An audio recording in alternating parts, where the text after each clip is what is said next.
నమస్తే నా పేరు కిరణ్ మే స్మార్ట్ సిటీ బులెటిన్కి స్వాగతం. ముందుగా హెడ్లైన్స్. టీడీపీ బీజేపీ అభ్యర్థిగా పీవీఎన్ మాధవ్ పేరు ఖరారు. ఈ నెల 18న నామినేషన్ వేసేందుకు ఏర్పాట్లు చేస్తున్నామని వెల్లడి. ఉత్తర ఎమ్మెల్యే పెన్మెచ్చ విష్ణుకుమార్ రాజుకు పితృవియోగం. తండ్రి సత్యనారాయణ రాజుకు అంత్యక్రియలు, భారీగా హాజరైన ప్రముఖులు.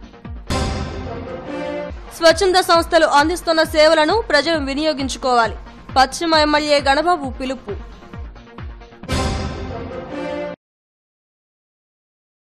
ఉత్తరాంధ్ర ఎమ్మెల్సీ స్థానానికి టీడీపీ బీజేపీ అభ్యర్థిగా పీవీఎన్ మాధవ్ పేరు ఖరారైంది. దీంతో మాధవ్ ఈ నెల 18వ తేదీన నామినేషన్ వేసేందుకు ఏర్పాట్లు చేసుకుంటున్నారు. విశాఖకు చెందిన పీవీఎన్ మాధవ్ బీజేపీ సీనియర్ నేత పీవీ చలపతిరావు కుమారుడు. ఉత్తరాంధ్ర సమస్యలపై తనకు పట్టు ఉందని, వాటిని పరిష్కరించేందుకు కృషి చేస్తానని మాధవ్ తెలిపారు. స్థానిక హోటల్లో టీడీపీ ఎమ్మెల్యేలు వాసుపల్లి గణేష్ కుమార్, వెలగపూడి రామకృష్ణబాబు, బీజేపీ నగర అధ్యక్షుడు నాగేంద్రతో కలిసి మాధవ్ పోస్టర్ను ఆవిష్కరించారు. ఉత్తరాంధ్ర ఎమ్మెల్సీ ఎన్నికల్లో మొదటి ప్రాధాన్యం ఓటు తనకే వేసి గెలిపించాలని విజ్ఞప్తి చేశారు. అయితే ఈ నెల 17వ తేదీన సీఎం చంద్రబాబుతో ఉన్న నగర టీడీపీ అధ్యక్షుడు ఎమ్మెల్యే వాసుపల్లి గణేష్ కుమార్ తెలిపారు. ఈ నెల 24న టీడీపీ సమన్వయ కమిటీ సమావేశంలో కూడా చర్చించి కార్యాచరణ రూపొందిస్తామని చెప్పారు. ఈ ప్రాంతం యొక్క సర్వతోముఖాభివృద్ధి కోసం కృషి చేయటం నా యొక్క కర్తవ్యం. ఈ ప్రాంతంలో అనేక శతాబ్దాలుగా వెనకపాటుతనం అనే ముద్రపడిన ఆ ముద్రను తొలగించే ప్రయత్నం నేను ఎన్నికైతే డెఫినెట్ గా చేస్తాను. ఆ విధంగా ముఖ్యంగా ఉద్యోగ అవకాశాలు కల్పించడం, అలాగే ఉపాధి అవకాశాలు కల్పించడం, అలాగే ఈ ప్రాంతాన్ని సస్యశ్యామలం చేయటం. సుమారు 10 నదులు ఈ ప్రాంతంలో ప్రవహిస్తున్నా కూడా ఈ ప్రాంతం సస్యశ్యామలం కాకుండా ఉండిపోవటం, దాన్ని త్వరితగతిగా పూర్తి చేసే ప్రయత్నం. అలాగే ఈ ప్రాంతానికి అనేక ఏళ్ల బట్టి ఉన్న ప్రత్యేకమైన సమస్య ప్రత్యేక రైల్వే జోన్, దాన్ని సాధించే దిశగా అతి త్వరలో అది సాకారం కాబోతుంది. సొంత క్యాండిడేట్గా భావించే క్యాండిడేట్ అన్నమాట. ఒక మంచలేని వ్యక్తి కాబట్టి ఏమాత్రం అతని మీద ఏమైనా సరే వ్యతిరేకత ఉంటే అది మాకు కూడా పార్టీకి నెగిటివ్ అవుతుంది. కానీ అతని యొక్క ప్లస్ పార్టీకి కూడా వచ్చే ఇలాంటి క్యాండిడేట్. సో డెఫినెట్గా అతను ఈజీగా గెలిపిస్తాము, కార్యాచరణ చేస్తున్నాము. అన్ని నియోజకవర్గాల్లో కూడా డివైడ్ అండ్ రూల్ మాదిరిగా ఎవరు డ్యూటీస్ని వాళ్ళకి అసైన్ చేసి అల్టిమేట్గా నంబర్ 1 ఓట్ని మాధవ్ గారికి వేసి 9వ తారీఖుని గెలిపించే బాధ్యత మేము తీసుకుంటాం. ఉత్తరాంధ్ర ఎమ్మెల్సీ స్థానానికి స్వతంత్ర అభ్యర్థిగా శ్రీకాకుళం జిల్లాకు చెందిన చింతాడ రవికుమార్ నామినేషన్ దాఖలు చేశారు. భారీ ఎత్తున ఊరేగింపుతో కలెక్టరేట్కు చేరుకుని నామినేషన్ వేశారు. ఉత్తరాంధ్రలో ఉన్న వలసలు నివారణ, నిరుద్యోగ సమస్య పరిష్కారానికి కృషి చేస్తానని అన్నారు.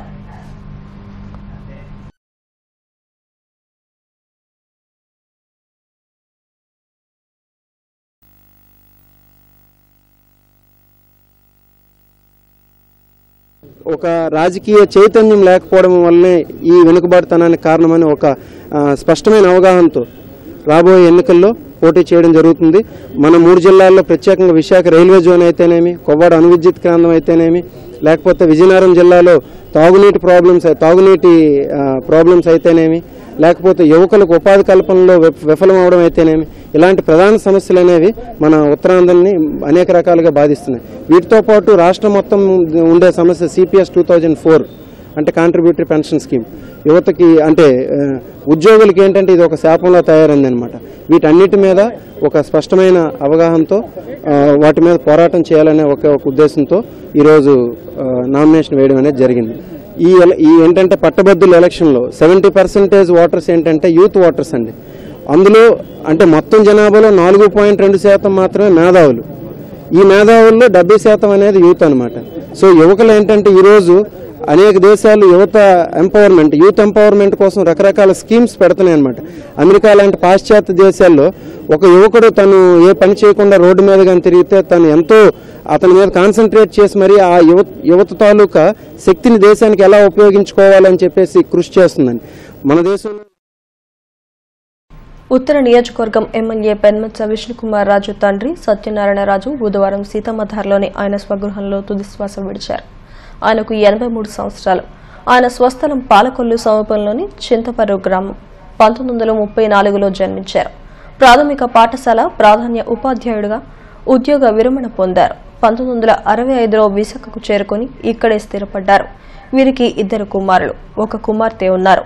ఎమ్మెల్యే విష్ణుకుమార్ రాజు పెద్ద కుమారుడు. ఉద్యోగ బాధ్యతల నుంచి బయటకు వచ్చాక ఎస్వీసీ ప్రాజెక్ట్ స్థాపించి నిర్మాణ రంగంలో కొంతకాలం కొనసాగారు. ప్రస్తుతం 2వ కుమారుడు మురళీ మహేశ్వరరాజు ఈ బాధ్యతలు చూస్తున్నారు. 5 ఏళ్లుగా అనారోగ్యంతో బాధపడుతూ ఇంటికే పరిమితమయ్యారు. బుధవారం సాయంత్రం ఆయన తుదిశ్వాస విడిచారు. గురువారం అంత్యక్రియలు నిర్వహించారు. గాజువాక ఎమ్మెల్యే పల్లా శ్రీనివాస్, పల్లా సింహాచలం, సీఎంఆర్ అధినేత మావూరి వెంకటరమణ, మాజీ ఎమ్మెల్యే ద్రోణంరాజు శ్రీనివాస్ తదితర ప్రముఖులు ఎమ్మెల్యే విష్ణుకుమార్ రాజును పరామర్శించారు. ఆయన కుటుంబ సభ్యులకు ప్రగాఢ సానుభూతిని తెలిపారు. కొన్ని రోజులుగా కూడా ఆరోగ్యం బాలేదు, కానీ ఎవరికైనా సరే తండ్రి లేకపోవడం అంటే కొంచెం బాధ కలిగినటువంటి విషయం. వారి ఆత్మకు శాంతి కలగాలని చెప్పేసి ఆ భగవంతుడు ఆ కుటుంబ సభ్యులకి అందరికీ కూడా మనోధైర్యం ప్రసాదించాలని కోరుకుంటున్నాను. ఆరోగ్యం సకలంగా కల్పించాలని, వాళ్ళకి డిపెండ్ అయిన అందరికీ కూడా తిండికి బట్టకి ఎటువంటి లోటు లేకపోయినా చనిపోయినట్టు ఆత్మశాంతికి భగవంతుడు జరగాలని, మళ్ళీ మానవజనం కల్పించాలని భగవంతుడు ప్రార్థిస్తుంది. చాలా బాధాకరంగా ఉంది. ఎందుకంటే ఆయన చాలా సోషల్ సర్వీస్ చేసేవారు. అలాగే పెద్ద కాంట్రాక్టర్ వైజాగ్లో. ఇవాళ చాలా మంది పరామర్శకు వస్తున్నారు. చాలా బాధాకరంగా ఉంది. పేదలకు మెరుగైన సేవలు అందించే సంస్థలను ప్రతి ఒక్కరూ అభినందించాలని పశ్చిమ ఎమ్మెల్యే గడవపు అన్నారు. శ్రీహరిపురంలో లివింగ్స్టన్ మినిస్ట్రీస్ ఆధ్వర్యంలో ఏర్పాటు చేసిన మెగా వైద్య శిబిరాన్ని ఆయన ప్రారంభించారు. వైద్య శిబిరాల నిర్వహణ ద్వారా పేదలకు వైద్య సేవలు మరింత చేరువ అవుతాయని అన్నారు. శ్రీహరిపురం, మల్కాపురంలలో ఉన్న ఆరోగ్య కేంద్రాలతో పాటు త్వరలో జనతా కాలనీలో మరొక పీహెచ్సీని అందుబాటులోకి తెస్తామని చెప్పారు.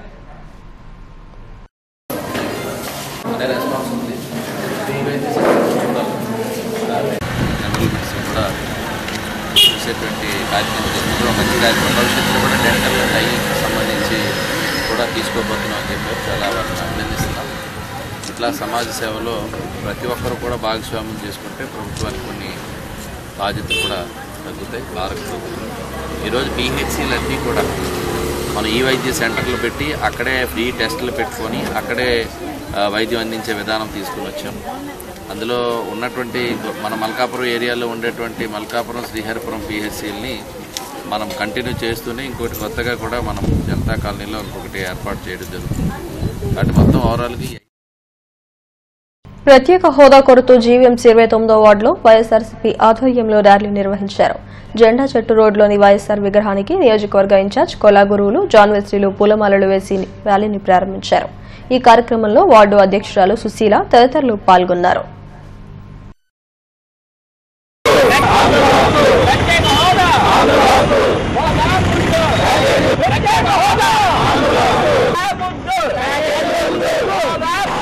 వీళ్ళు ప్రసంగాలో ప్రశ్నించే విధానంగా చెప్పారు.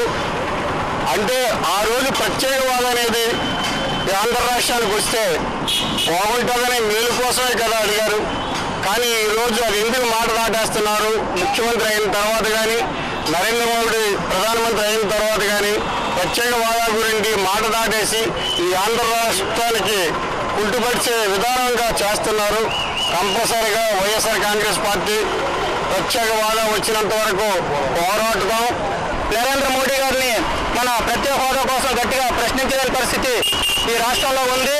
ఆ రోజు మాకు 10 సంవత్సరాలు కాదు 15 సంవత్సరాలు ప్రత్యేక హోదా కావాలని చెప్పి అధికారంలో లేనప్పుడు నిలదీసిన ఈ యొక్క చంద్రబాబు నాయుడు గారు ఈరోజు ఎన్డీఏ ప్రభుత్వంలో ఈయన కూడా ఒక భాగస్వామి. ఈయనున్న ప్రభుత్వంలోనే ఈయన మన హామీని ఉత్తరాంధ్ర ఎమ్మెల్సీ స్థానానికి బీఎస్పీ అభ్యర్థిగా తాను పోటీ చేస్తున్నట్లు జార్జ్ బంగారి తెలిపారు. పార్టీ కార్యాలయంలో ఆయన మీడియాతో మాట్లాడారు. ఈ నెల 17వ తేదీన నామినేషన్ వేస్తున్నట్లు తెలిపారు. అంబేద్కర్ విగ్రహానికి పూలమాల వేసి ర్యాలీగా వెళ్లి నామినేషన్ వేస్తామని అన్నారు. రేపు ఉదయం మేము మా పార్టీ సభ్యులందరూ కలిసి సుమారుగా 2000 మంది స్థానికంగా ఉన్నటువంటి రమా టాకీస్ దగ్గర అంబేద్కర్ భవన్ దగ్గర నుండి ర్యాలీగా వెళ్లి మేము కలెక్టరేట్ లో నామినేషన్ మేము సమర్పించడం జరుగుతోంది. అలాగే ఈ ఉత్తరాంధ్ర ప్రాంతంలో ఉన్నటువంటి అనేక సంఘాల వాళ్ళు ఏకగ్రీవంగా వచ్చి మమ్మల్ని ఆమోదిస్తా ఉన్నారు. ఎందుచేతంటే గతంలో ఈ ప్రాంతాల్లో పాలించిన వారు అనేక రకమైనటువంటి అమలు కాని హామీలు ఇచ్చి వారి అధిష్టానంతో కుమ్మక్కలయ్యి మరి ఇప్పుడున్నటువంటి ప్రభుత్వాలతోటి వాళ్ళు చేతులు కలిపి ఇక్కడున్న ప్రాంతాలను కానివ్వండి, ప్రజలు కానివ్వండి, పట్టభద్రులు కానివ్వండి పూర్తిగా నిర్లక్ష్యంకి గురి చేయడంతో ఈ ప్రాంతాల్లో ఉన్నటువంటి పచ్చదనం హరించిపోయింది. ఈ ప్రాంతాల్లో ఉన్నటువంటి విశాఖ నగరంలో ముఖ్యంగా మత్స్య సంపద కానివ్వండి, ఏజెన్సీ ప్రాంతంలో ఉన్నటువంటి బాక్సైట్లు కానివ్వండి, మరి విలువైనటువంటి సంపద అంతా దోపిడీ అయిపోయి ఉండటానికి, తినడానికి, మరి జీవించడానికి లేనటువంటి. బులెటిన్ ముగించే ముందు హెడ్లైన్స్ మరోసారి.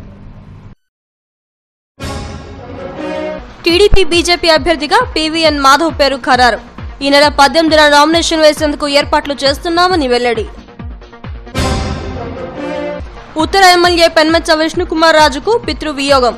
తండ్రి సత్యనారాయణ రాజుకు అంత్యక్రియలు, భారీగా హాజరైన ప్రముఖులు.